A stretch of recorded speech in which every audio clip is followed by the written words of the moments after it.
David Atemkem, bonjour. Bonjour Cyril. Vous faites partie du merveilleux décor de la chaîne de télévision Canal 2 International et maintenant on vous annonce à l'Union européenne. Alors racontez-nous un tout petit peu ce passage-là des plateaux de télévision à la communication des organisations. Écoutez, pour ceux qui me connaissent bien, ils savent que je n'ai pas que fait télévision, presse écrite ou encore radio. En parallèle à tous ces métiers, j'étais également un consultant en communication qui faisait des tâches ponctuelles auprès d'un certain nombre d'organisations de la société civile. Et donc, de ce point de vue, il me semble que la responsabilité qui sera la mienne à la délégation de l'Union européenne en République du Cameroun. Dites-nous, David Atenkem, à quoi va consister exactement votre travail là-bas à l'Union européenne? Vous savez, l'Union européenne au Cameroun, jusqu'à présent, fait beaucoup de choses qui parfois ne sont pas très bien connues du grand public, ou bien lorsqu'elles le sont, parfois ça touche à des secteurs sensibles qui finalement sont interprétés n'importe comment. En tout cas, moi je pense que elle souffrait dans une certaine mesure d'un déficit de communication et donc de connaissance des projets et des initiatives qu'elle porte au Cameroun. On sait également, d'après certaines opinions politiques, que l'Union européenne, du moins la délégation de l'Union européenne à Yaoundé, n'a pas toujours des rapports très cordiaux avec le gouvernement camerounais. Écoutez, je vais travailler sous les ordres de patron.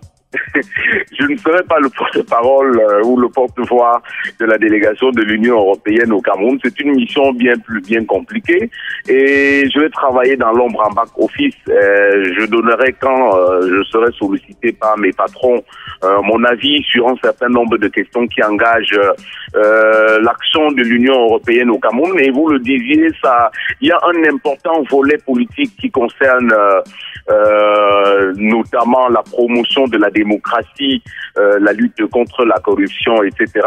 Et c'est un volet qui, il faut le dire de temps en temps, effectivement, notamment dans le cadre des consultations électorales, crée parfois des fractures entre la vision qui est celle du gouvernement et celle qui peut être celle d'une organisation comme l'Union européenne.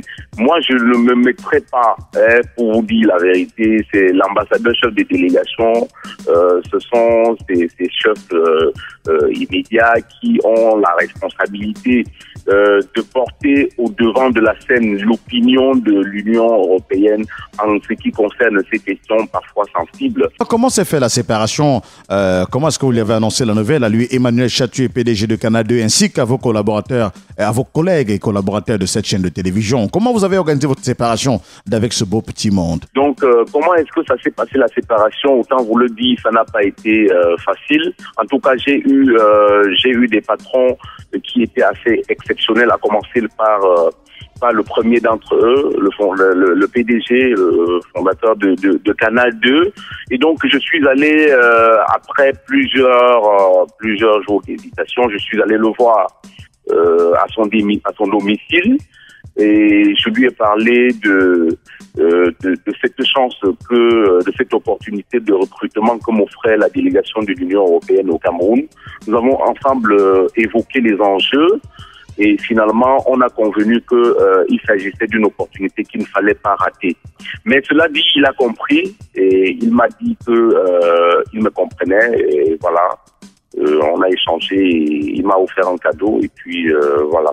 Voilà. David Atenkem, vous partez de Canal 2 International, vous quittez les plateaux de télévision pour les bureaux de l'Union européenne à Yaoundé. Dites-nous, pensez-vous un jour revenir dans ce métier que vous chérissez tant et ce métier qui vous attend révélé aux Camerounais et même à l'international? Ça, c'est une question à laquelle je ne peux pas répondre pour le moment, Cyril. En tout cas, pas avec beaucoup de précision.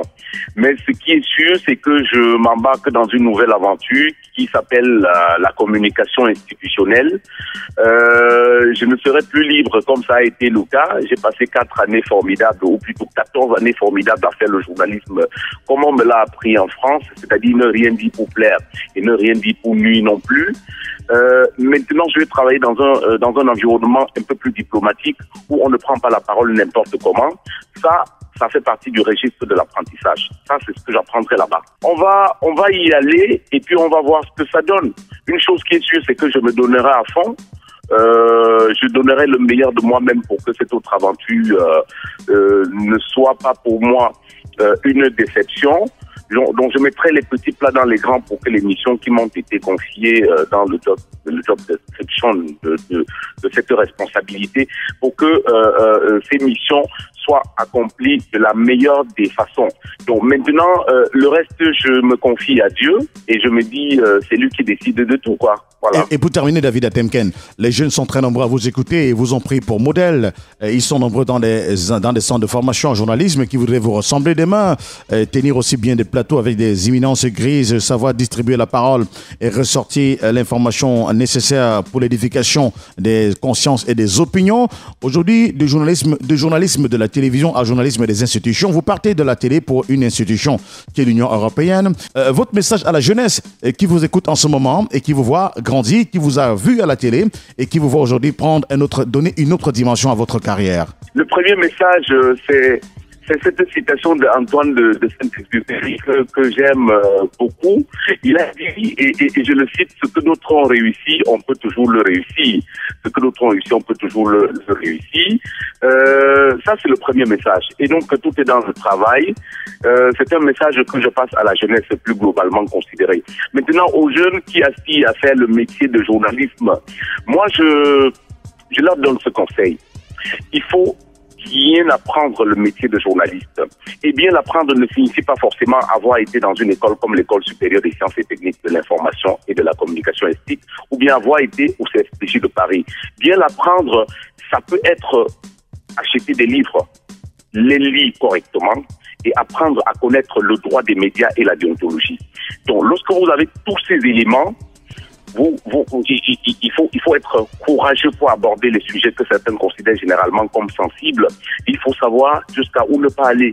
C'est tout. David Atemken, quel est votre plus beau souvenir durant ces 14 années de pratique de journalisme? La plus belle chose qui vous soit arrivée? Ma carrière de journaliste, mon plus beau souvenir, c'est le jour où j'ai eu la bourse du Quai d'Orsay pour aller en France au CFPJ de Paris en juillet 2009. À ce moment, je travaillais concomitamment pour le quotidien La Nouvelle Expression et pour Radio Equinox basé à Douala.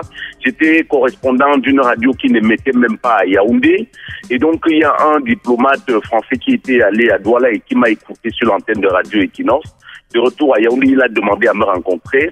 Il m'a rencontré, il m'a dit félicitations, je vous ai écouté dans un brillant sujet de reportage de société et j'ai l'intention de vous encourager à faire ce que vous faisiez, ce que j'ai écouté.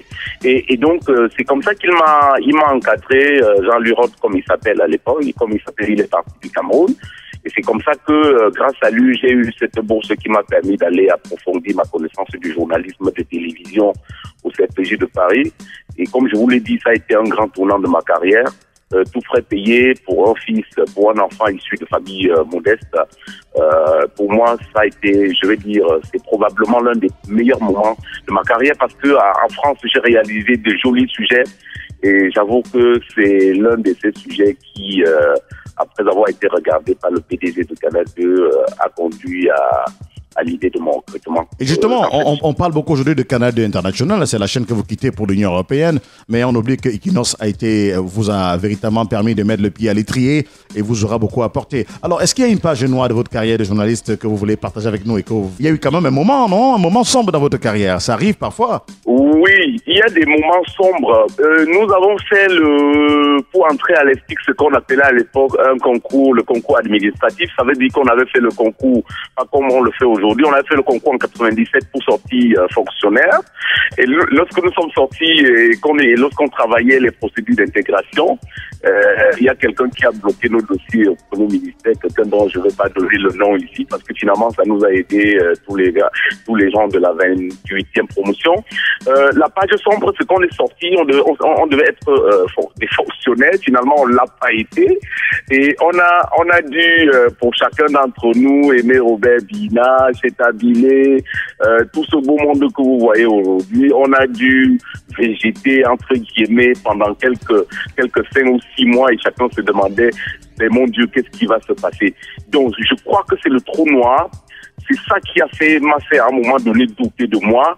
C'est ça qui à un moment donné a failli me faire penser que mon papa avait raison de me demander de ne pas faire les sites parce que mon papa voulait que je fasse l'ENAM.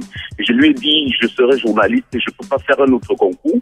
Et c'est celui-là que j'ai fait. Et j'ai comme impression que si j'avais été intégré au Cameroun comme fonctionnaire, je ne vaudrais pas la moitié de ce que je vaux aujourd'hui. Merci beaucoup, David Atemkem, et surtout bonne chance. Il n'y a pas de quoi. Allez, bonne chance et bonne journée à tous vos auditeurs. Au revoir. Merci.